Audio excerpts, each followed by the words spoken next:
Indonesia muhasabah itu sudah jadi perilaku ya, karena dulu orang tua saya, guru-guru saya kalau ngandani itu, bayangkan kalau kamu jadi dia.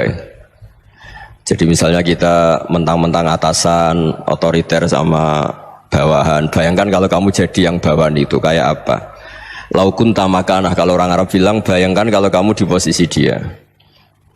Makanya guyonannya orang-orang Indonesia itu kan orang ngaramkan judi gitu, bareng dikasih tahu. Tapi yang menang anak jenengan, alhamdulillah.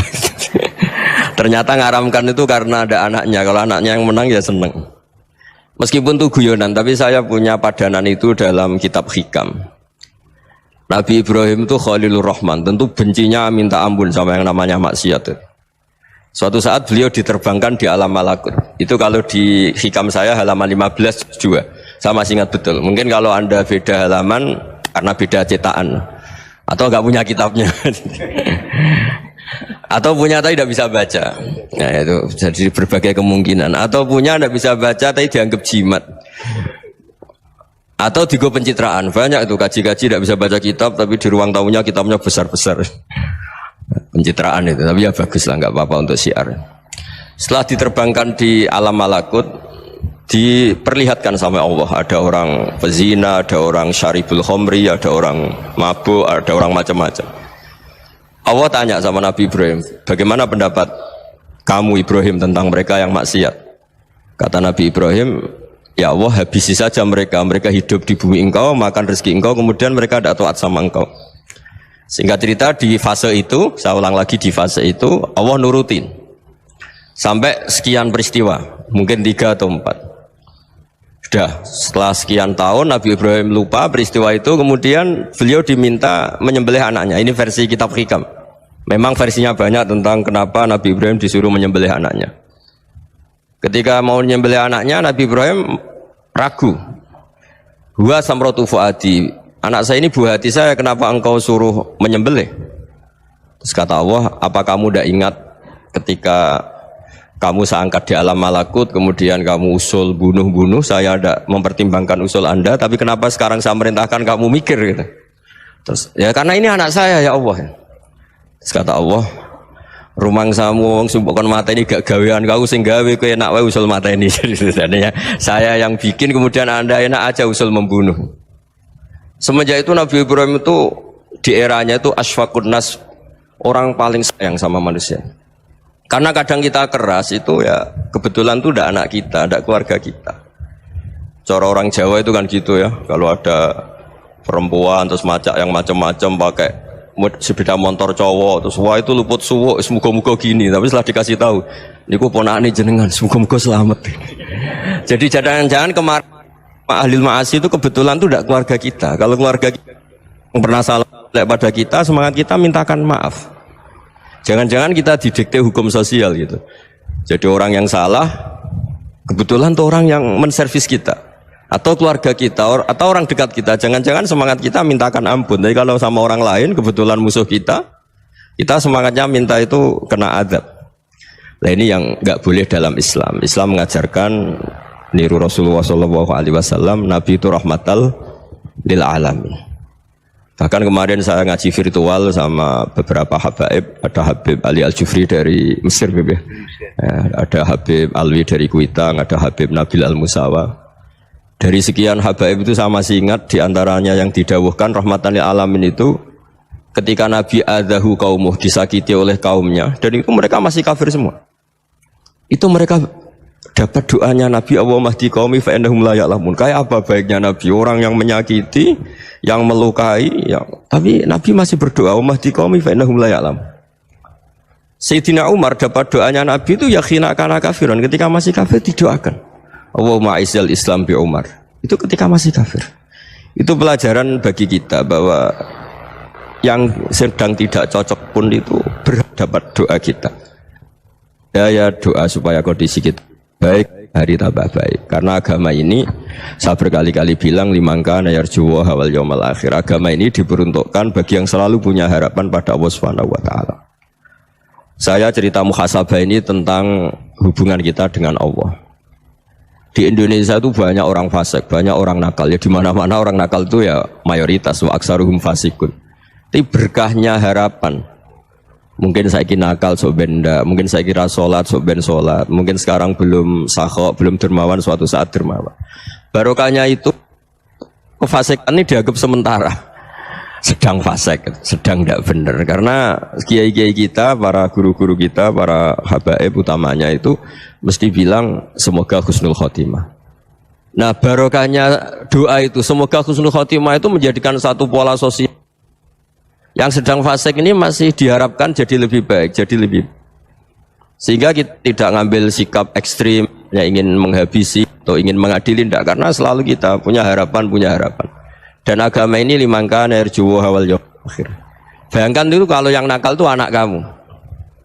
Pasti kamu nggak ingin kan langsung dapat azab, dapat apa.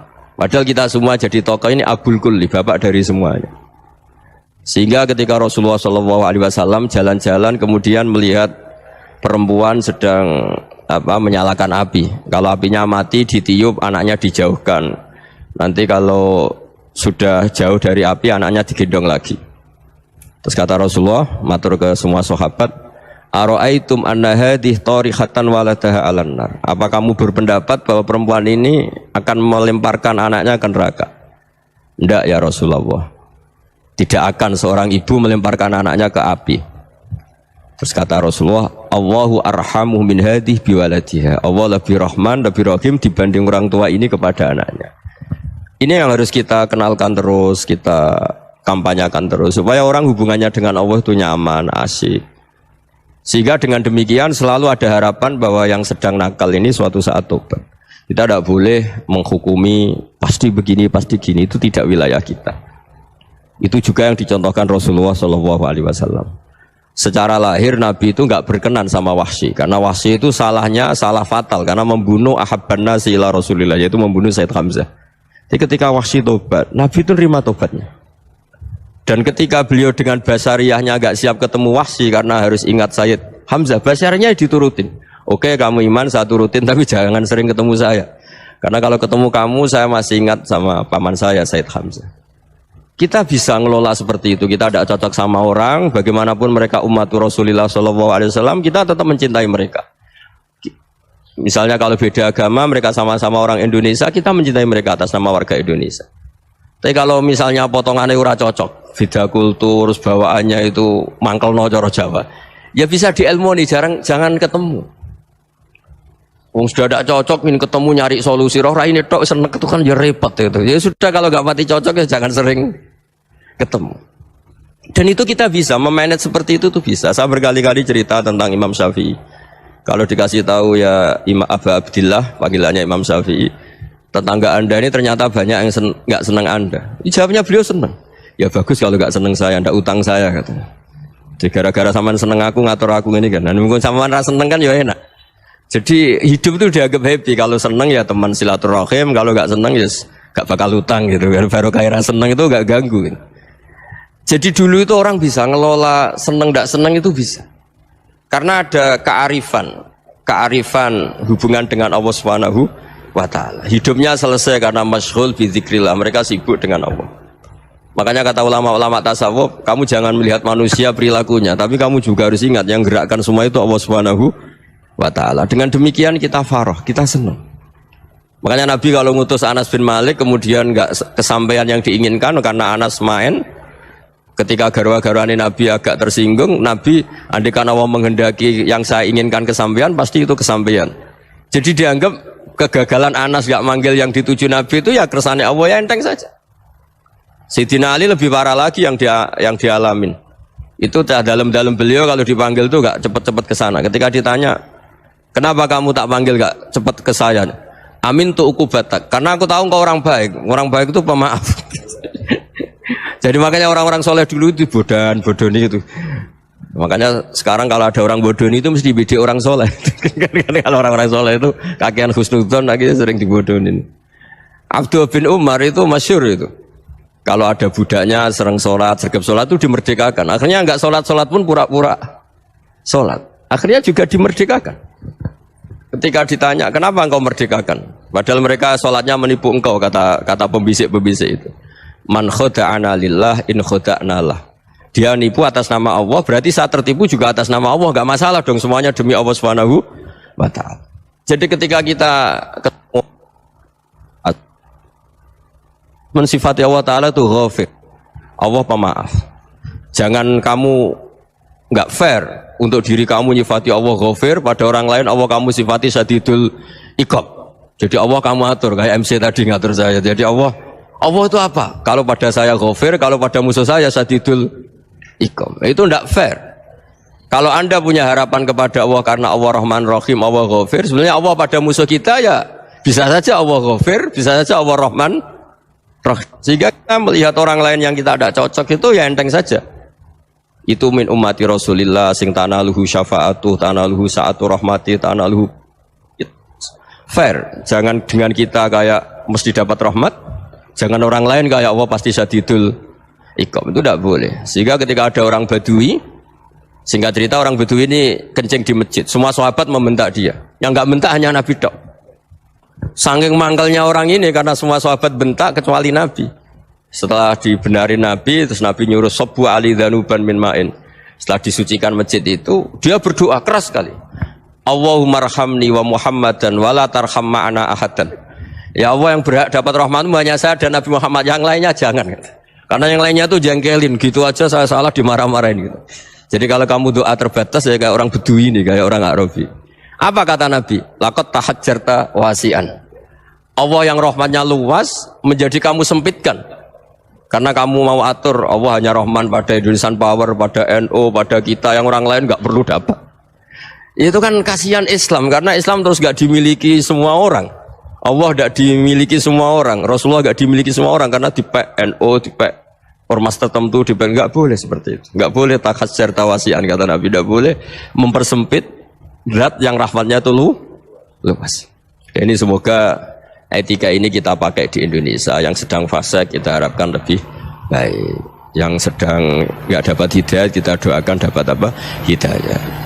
Masyhur kan, makanya tadi saya mohon sama Habib Ali supaya Habib Ahmad supaya tetap mahalul qiyam tabaruk sama Habib Ali. Di antara doa-doa di Simtuduror masyhur itu antuqa bilal mudhniba minnah bil ghufran wal musi'ah bil ihsan. Jadi harapannya para habaib, para orang-orang baik dulu ya semoga yang dosa itu dimaafkan, yang sedang salah dibuka, bikin lebih baik. Nabi itu tugasnya juga gitu. Wastaghfir li dzambika walil mu'minina wal mu'minat. Nabi itu tugasnya juga memintakan ampun yang sedang salah. Nah ini cobalah jadi etika kita, muhasabah kita. Jadi muhasabah itu cara berpikir kita set, kita pikir ulang. Ternyata semangatnya seorang nabi itu wastaghfir li dzambika walil mu'minun. Semangatnya itu memintakan ampun. Orang ahli tafsir tahu semua kalau Nabi itu tidak mungkin dosa. Jadi itu khitabun Nabi wa urida bihi ummatu, itu khitab Nabi, tapi yang dimaksud itu umatnya, karena Nabi tidak akan mengalami dzambun, tidak akan mengalami dosa. Sekarang enggak, kadang-kadang kita ini kalau orang lain salah itu semangat. Kalau di perusahaan ada teman salah, apalagi miran salah itu seneng, barokahnya salah bisa ganti kan gitu. Jadi kalau mungkin di dunia tokoh juga gitu, barokahnya ada tokoh salah, kita yang jadi populer sendiri, tidak boleh seperti itu. Kita harus salimus sodri di jami'il muslimin. Jadi ini harus dilatih. Saya tadi matur sama Habib Ahmad, latihan kita jadi hidup. Nabi itu kalau resep jadi wali itu kata Nabi gampang. Kata Nabi, kalau kamu ingin disenangin Allah, ya sudah. Kalau kamu asbahta wa amseta gini-gini, perasaan kamu, kata Nabi, jangan punya perasaan ghil sama orang muslimin. Itu sudah wadzalika min sunnati. Makanya Nabi ngendikan la yablughni ahadun an ahadin syai'an. Ada yang baca la yuballighni ahadun an ahadin syai'an. Seseorang jangan melaporkan ke saya tentang salahnya yang lain. Fa inni akhruju ilaikum wa ana salimus sadri. Karena saya ingin ketemu sampean semua dalam keadaan salimus sadri, tidak punya perasaan apa-apa. Karena kalau nurutin membisik, nurutin informasi itu ya repot, karena orang pasti sepihak. Ada kiai yang top, datang ke kampung-kampung yang desa-desa. Kata yang seneng itu punya akhlak. Wah itu bagus orang besar datang ke kampung-kampung. Kata yang nggak seneng, wah itu jobnya kiai kecil kok diambil, itu kan ya kasihan. Itu kan sudut pandang. Makanya saya sering bilang, akal kita ini cukup untuk mentasdik Rasulullah SAW. Meskipun perasaan kita kadang orang Jawa itu beda. Saya berkali-kali bilang sama peneliti dari Jogja, kenapa sih Gus para nabi itu kok poligami istrinya banyak? Nabi Dawud katanya itu berapa? Itu Nabi Sulaiman malah jumlahnya agak terbatasin. Nabi Muhammad itu paling sedikit. Saya tanya gini, perempuan itu orang lemah, jadi kalau nolong orang satu gimana baik, kalau nolong orang dua ya lebih baik, ya sudah kira-kira seperti itu. Paling tidak akal kita masih tahu kalau orang baik itu kan mesti baik, nolong orang satu baik, nolong orang dua ya lebih baik, nolong orang tiga lebih baik. Tapi kalau kamu orang nggak baik, satu saja kamu terlantarin, kamu miskinkan, kamu ya tinggal ukur kan, kalau orang baik nambah baik, tapi kalau orang buruk tambah buruk. Nah itu akal kita bisa menganalisis kenapa sih nikah itu ada yang poligami, ada yang enggak. Sudah ukur saja diri kamu. Misalnya kayak saya elek keriting, rabi terus, memperbanyak wong elek, orang perilaku netok, raine dadi elek kabeh gitu. Tapi nak kowe ku ganteng, alim, ganteng, sugih, anake ganteng-ganteng, berhubung kowe saleh ahli swarga kabeh, mertua yo bangga karena karir kamu meyakinkan. Ini mertua kamu aja enggak bangga mau nambah. Ipar enggak bangga, mertua enggak bangga, desa kamu yang kamu wayai juga gak beda dengan Nabi ketika nikah Juwairiyah itu nggak ada pernikahan sebarokah Nabi dengan Juwairiyah itu asharu Rasulillah. Di situ habis perang banyak tawanan gara-gara jadi besanya Nabi langsung dibebaskan semua karena asharu Rasulillah. Sekarang besanya Kanjeng Nabi. Dulu Abu Sufyan mangkalnya bukan main sama Nabi gara-gara putrinya dinikah terus langsung jadi.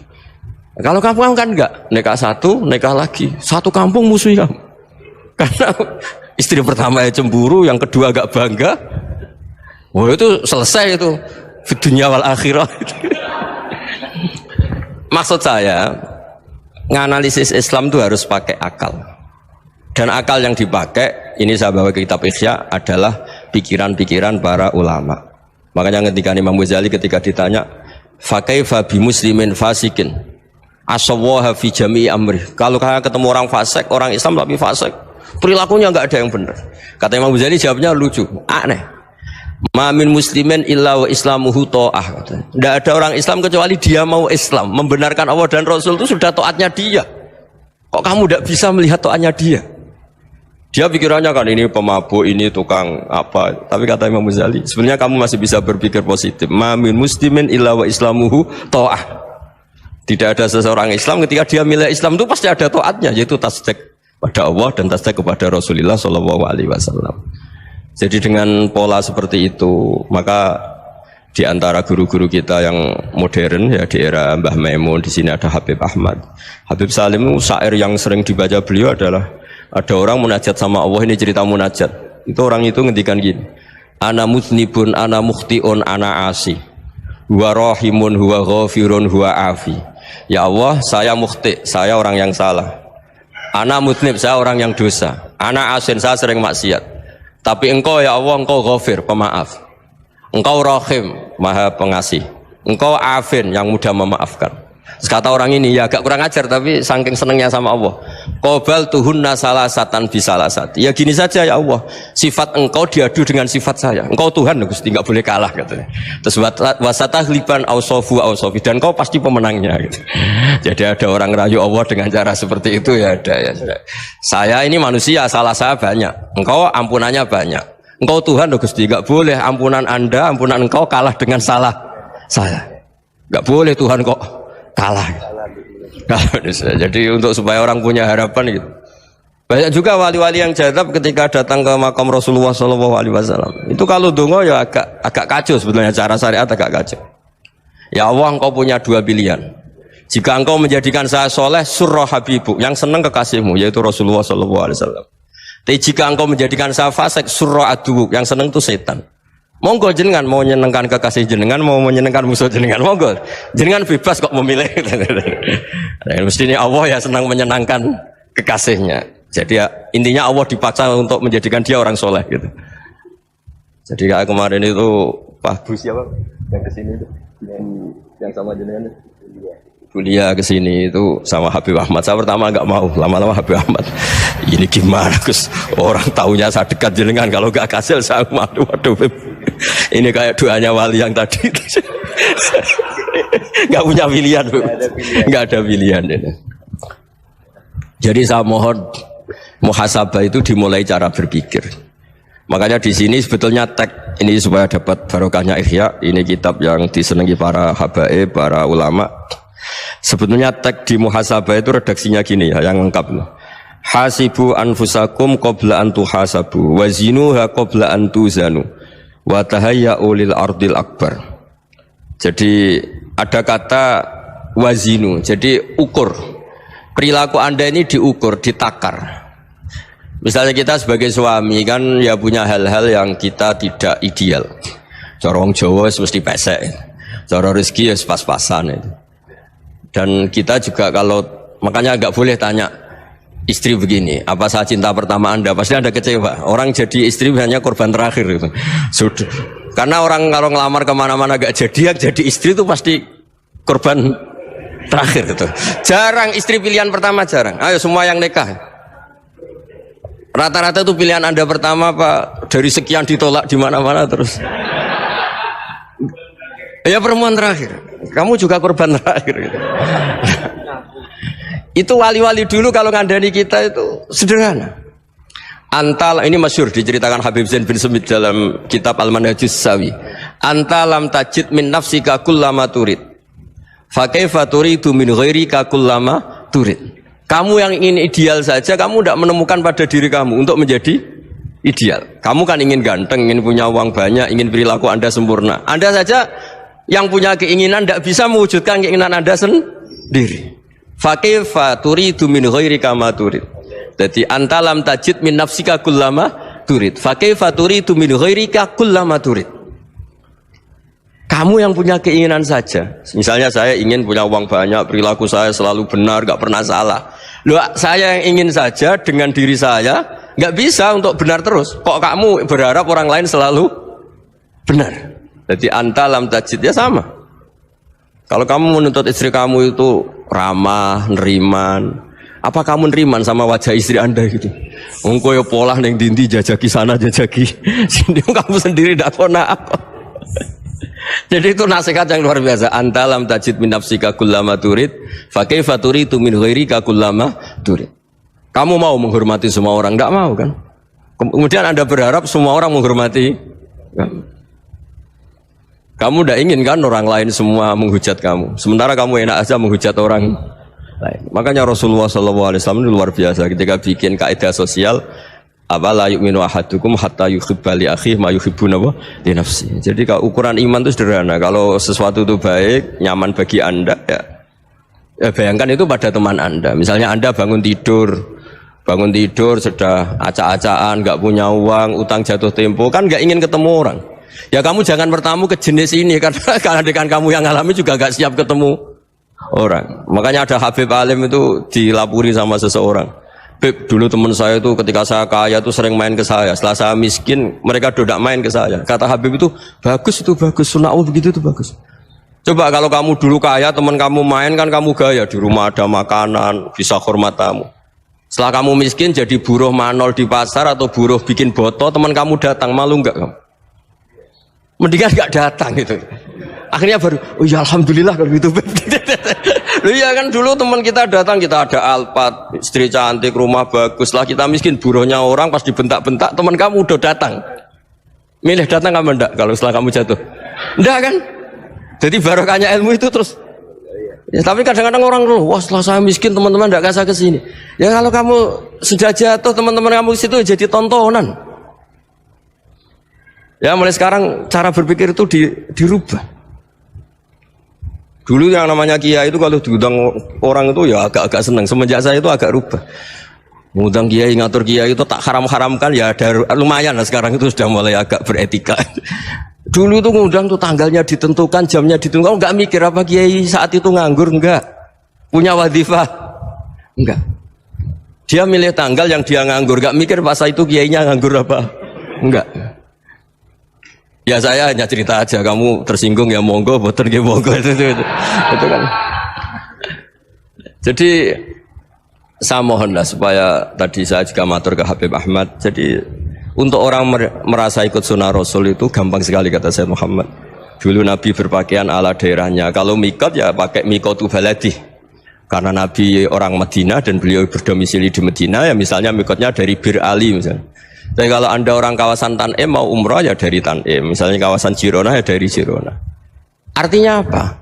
Kamu ngambil mikot karena Nabi mikot misalnya dari Bir Ali, bukan berarti kamu harus seperti Nabi di Bir Ali, kamu orang Mekah, misalnya kamu orang Tanim, orang dia harus dari mikot itu apa? Baladi. Sama, makanya di fikih-fikih itu kalau teknik anak, Nabi orang Arab, halawiyatnya kurma ya kurma. Kalau orang Jawa sedegan, semua podo-podo. Ya, podo-podo manis. Jadi ini tabaruk sama Sayyid Muhammad, ini ada murid beliau, Habib Ahmad, sahabatnya. Supaya orang itu merasa ikut Nabi itu gampang sekali. Ini sahabatnya di halaman tadi disaksikan Habib Ahmad 433 di kitab apa ini? Manhajus Salaf fi Fahmin Nusus. Itu kata Sayyid Muhammad, wa kanat sunnatu Rasulillah annahu yat'amu ma yajiduhu fi ardi wa yalbasu ma yajidu wa yarkabu ma yajidu mimma abahu wa ta'ala. Faman istamala ma yajiduhu fi ardi fa huwa al-muttabi' lis-sunnah. Kama annahu hajjal baita min madinati. Faman hajjal baita min madinati nafsi fa huwa al-muttabi' lis-sunnah wa illam takun hadhil madinatu tilka. Jadi intinya misalnya Nabi dulu itu ngasih sedekah kepada fakir miskin ya pakai dinar, dirham. Ya kalau orang misalnya sedekah pakai rupiah ya sudah ikut sunnah Nabi. Jangan, lu Nabi pakai dinar loh, kamu kok pakai rupiah. Dulu dinarnya Nabi udah ada tulisannya Bank Indonesia, kamu ada tulisannya Bank. Ya tidak ada seperti itu. Ya jadi misalnya Nabi sedekah pakai tamar atau pakai al-aqid, ya kita pakai beras, pakai apa. Supaya orang tuh bahwa Rasulullah itu milik kafatal linnas, milik semuanya. Sehingga merasa ikut sunnah Nabi itu ya semuanya. Makanya dulu Mbah Mun kalau motivasi saya supaya bombong, kalau orang Jawa bilang bombong. Wong Jawa itu mesti ono wong alim. Beliau menyontohkan Mas itu Mbah Fadol, Senori, Mbah Ihsan Jambes. Itu bisa ngarang-ngarang kitab luar biasa. Padahal beliau bukan orang Arab. Imam Sibawa itu orang Persia, Imam Ghazali orang Tos itu juga ikut Persia. Kata Imam Mun, wong sing ora Arab lah mesti untuk jatah alim kata beliau, karena Nabi itu diutus kafatal linnas. Nah ini kalau orang yang alim itu Arab tok, berarti tidak ada perwakilan dari Afrika, dari Asia Tenggara, dari mana-mana. Makanya karena Nabi statusnya itu kafatal linnas. Jadi kita harus bangga sebagai Muslim, sebagai orang Indonesia, karena misalnya Wali Kutub dulu terkenalnya hanya ada di Yaman, di mana. Ternyata pernah ada juga di Indonesia dan seperti Habib Abu Bakar Segaf Gresik. Jadi ya artinya kan tetap orang Indonesia meskipun beliau zuriyah Rasul kan ya sudah orang apa? Orang Indonesia. Zuriyahnya Habib Ali Simtuduror sekarang di Solo. Jadi Indonesia juga dapat alawin banyak, dari Sadatin al-Alawin juga banyak. Jadi saya mohon barokahnya ngaji seperti ini. Melihat orang lain tuh gampang, bayangkan tuh kalau anak kamu. Makanya Nabi, nanti kalau nggak percaya lihat di Hikam nomor 15 di kitab saya itu. Di situ dijelaskan oleh Hikam, jangan-jangan semangat Anda pada orang yang maksiat, pada orang yang keliru supaya dihukum itu karena kebetulan itu udah anak Anda, itu udah keluarga Anda. Coba kalau itu keluarga Anda.